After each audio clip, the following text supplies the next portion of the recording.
Ah oui, c'est ça les fils de Dieu. Ceux qui ont connu le Christ, ils ont connu, ils ont été adoptés. Quand tu donnes ta vie à Jésus, et alors tu entres dans le cortège des héritiers. Tu entres parmi les enfants de Dieu. Et toi aussi tu as gloire.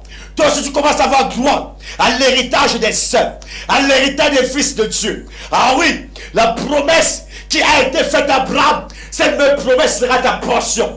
Pourquoi? Parce que tu es devenu héritier. Celui qui a remis sa vie à les mains de Jésus est devenu héritier. Héritier des choses excellentes. Héritier des miracles, des signes et des prodiges.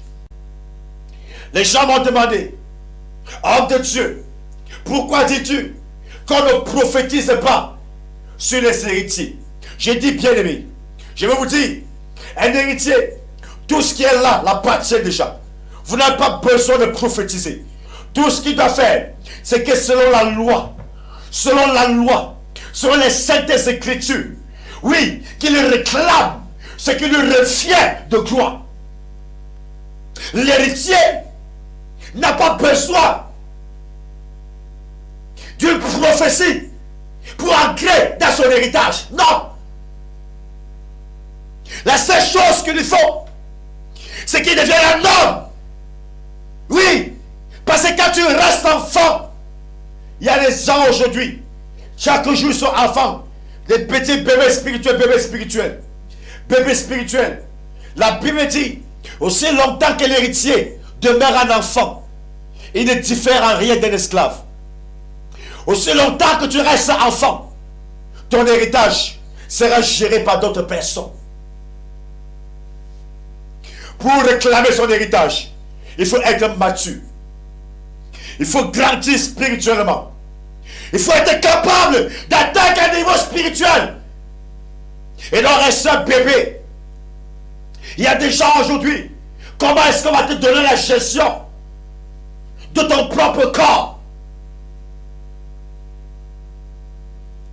Comment est-ce qu'on donne l'héritage de ton propre corps pour que tu gères?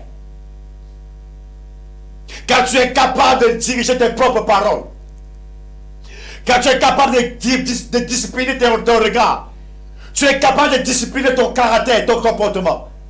Dis-moi comment est-ce que, dis-moi comment est-ce qu'on va te confier la gestion de ton propre corps?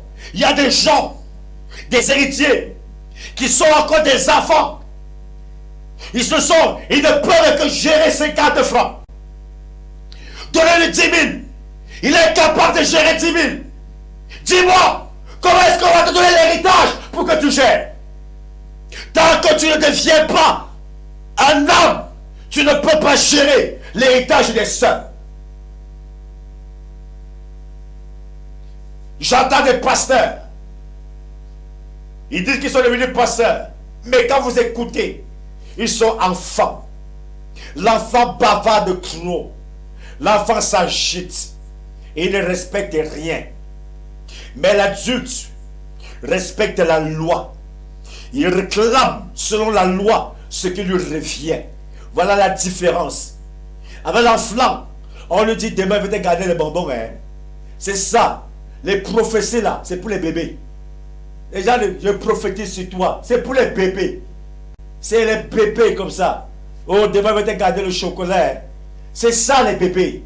Les bébés spirituels. Mais un homme mature, on n'a pas besoin de lui dire qu'on va te garder le chocolat. Parce que lui-même, il est le gestionnaire de sa propre vie. Le gestionnaire de sa propre entreprise. Il mange le chocolat quand il veut. Il part à la banque, il prend son argent.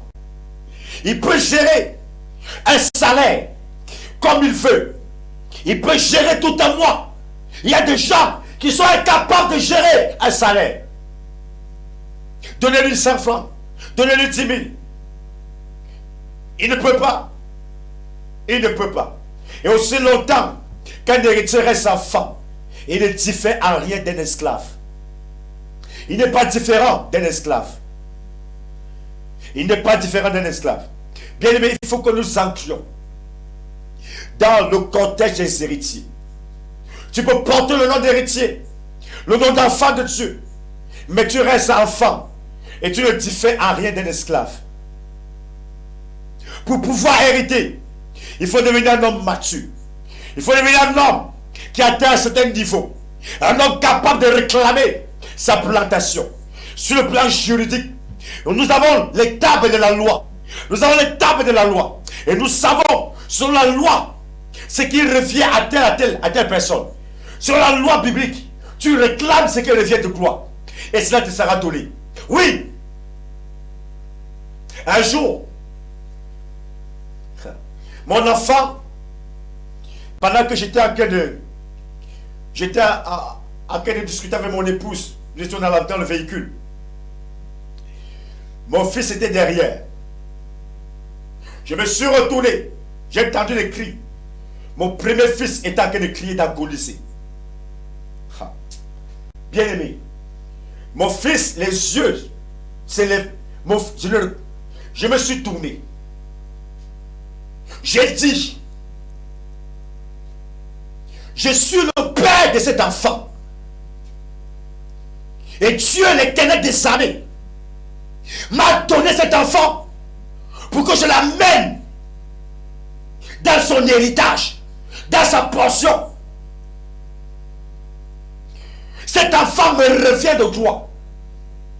Je suis un héritier. Et j'ai dit, Satan, cet enfant me revient. C'est l'Éternel qui me l'a donné. Tu n'as ni pas ni l'eau. L'enfant agonisait. J'ai dit, mort, tu n'as pas de place dans la vie de cet enfant. Cet enfant n'est pas destiné à mourir, mais il est destiné à vivre pour chanter les louanges de l'Éternel. Bien aimé, immédiatement, les liens de la mort ont lâché l'enfant. Immédiatement, l'enfant qui agonisait est revenu à la vie, à la seconde de près.